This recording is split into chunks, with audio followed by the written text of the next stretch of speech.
तारीख है, दिनांक 23/12/2025 को आप लोग पढ़ेंगे अलंकार। अलंकार क्या है ना?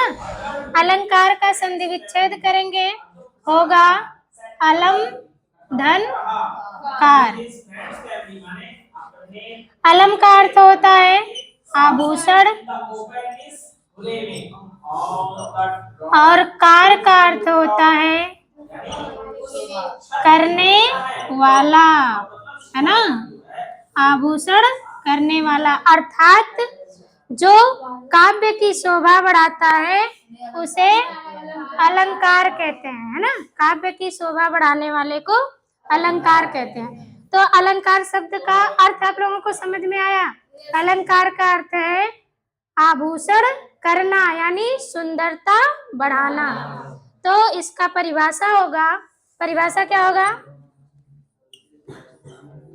परिभाषा कोई पूछे अलंकार की परिभाषा क्या है तो आप कहेंगे काव्य की शोभा बढ़ाने वाले जो उपकरण होते हैं, जो तत्व होते हैं, उसे क्या कहते हैं?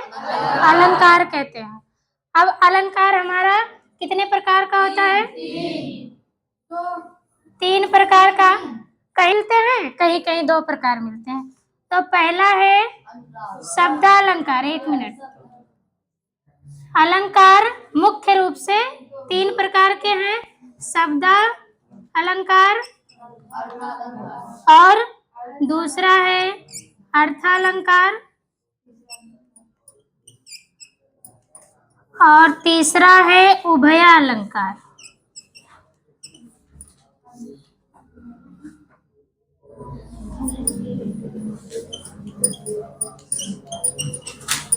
उभयालंकार, है ना? ये उभयालंकार आप लोगों को कहीं कहीं देखने को मिलेगा, लेकिन ये जो दोनों हैं ये हर जगह मिलते हैं, है ना? और आपके कोर्स में शब्दालंकार के केवल 3 पढ़ने हैं। जो शब्दालंकार है वही आपको 9th में पढ़ना है। कौन सा पढ़ना है? शब्दालंकार। शब्दालंकार की परिभाषा है जहाँ शब्दों में चमत्कार पाया जाए, जहाँ शब्दों के द्वारा सुंदरता आए काव्य में, वह क्या होता है? शब्दालंकार होता है। और शब्दालंकार के कितने भेद होते हैं? 3। नंबर 1 है अनुप्रास, अनुप्रास, और 2 है यमक, नंबर 3 श्लेष। ठीक, तो अलंकार का परिभाषा समझ में आ गया, मुख्य रूप से अलंकार के प्रकार समझ में आ गए। अब हमको पढ़ना है शब्दालंकार। तो इनको मिटा करके शब्द हैं 3। कौन कौन? या अनुप्रास, यमक, श्लेष। हम पहले पढ़ेंगे अनुप्रास अलंकार। अनुप्रास अलंकार कहता है जहां एक वर्ण की आवृत्ति, आवृत्ति माने क्या होता है?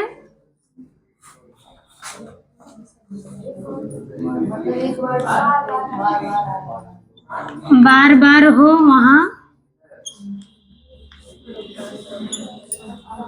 अनुप्रास।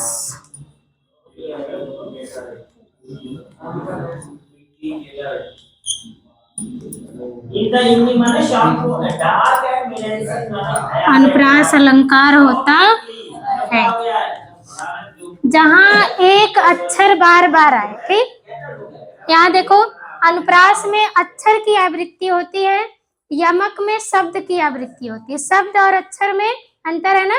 अक्षर किसे कहते हैं? जिसका क्षय ना हो, जिसे तोड़ा ना जा सके, उसे अक्षर कहते हैं। और शब्द किसे कहते हैं?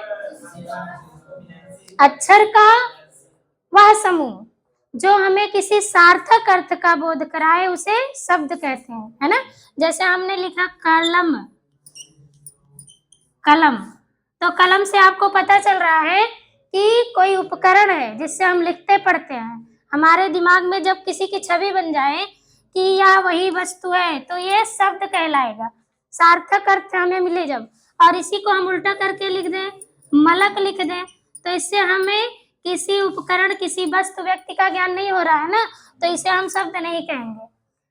शब्द वह होते हैं जो किसी सार्थक अर्थ का ज्ञान कराते हैं, उसे शब्द कहते हैं। वर्ण की आवृत्ति एक से अधिक बार होती है या बार बार होती है, वहाँ अनुप्रास अलंकार होता है। इसका उदाहरण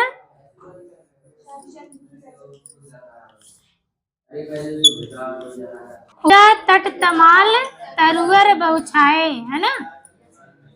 ता की आवृत्ति हुई है, ता अक्षर एक से अधिक बार आया है, इसलिए यहाँ क्या है, अनुप्रास अलंकार है। ठीक, उसके बाद हमारा दूसरा है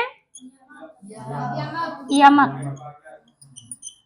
यमक कहता है जहाँ एक शब्द एक से अधिक बार आए, 2 बार या 2 से 3 बार आए, वहां होता है यमक अलंकार। लेकिन कैसे होता है, एक शब्द एक से अधिक बार आए परंतु उन शब्दों के अर्थ अलग अलग हो। ठीक है, एक शब्द एक से अधिक बार आए लेकिन उन शब्दों के अर्थ अलग अलग हो, तो वहाँ क्या होता है, यमक अलंकार। इसके उदाहरण में जैसे है कनक, है ना, कनक कनक ते सौगुनी माँ दक्ता अधिकाय, या खाए बहुराए जग या पाए बहुराए।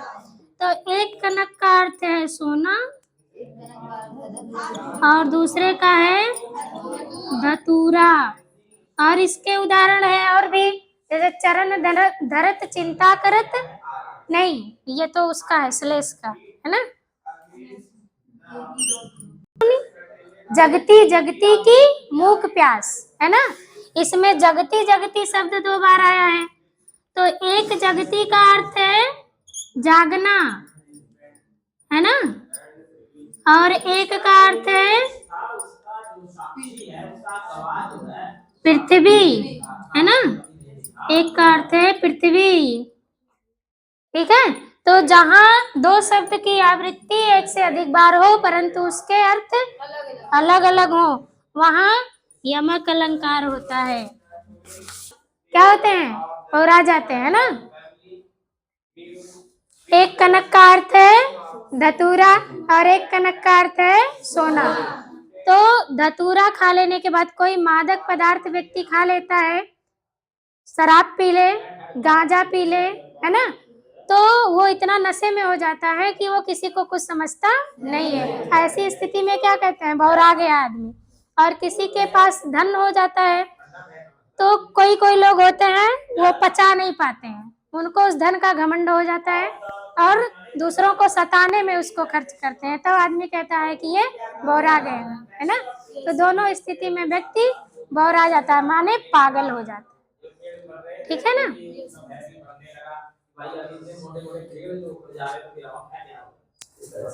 हाँ बताओ। कनक है तो एक कनक का मतलब होता है सोना और एक कनक का मतलब होता है धतूरा। तो जिसके पास अधिक सोना हो जाता है वो आदमी, सोना अर्थात धन ज्यादा हो जाता है, वो आदमी ज्यादा ओवर होने लगता है। और जिसके पास जो धतूर का नशा उसा कर लेता है, नशे में गुस्सा करता है। यही दोनों। Somewhat is to escape the water rising in the house, यानी हम लोग घरों के पानी का जो स्तर है वो बढ़ रहा है, उससे बच निकलने के लिए शाम एंड नशीला पदार्थ शाम और उसके परिवार का यौगिक का जो परिवार चाय हो गया, गांजा हो गया, शराब हो गया, आग हो गई, इत्यादि नशीला पदार्थ है। तो इसको भी फिर लोग खाया पीकर बढ़ा जाते हैं, नशे में हो जाते हैं। तो ये सब करना नहीं चाहिए और ना सोने का ज्यादा नहीं करना चाहिए और ना ही नशे ज्यादा करना चाहिए।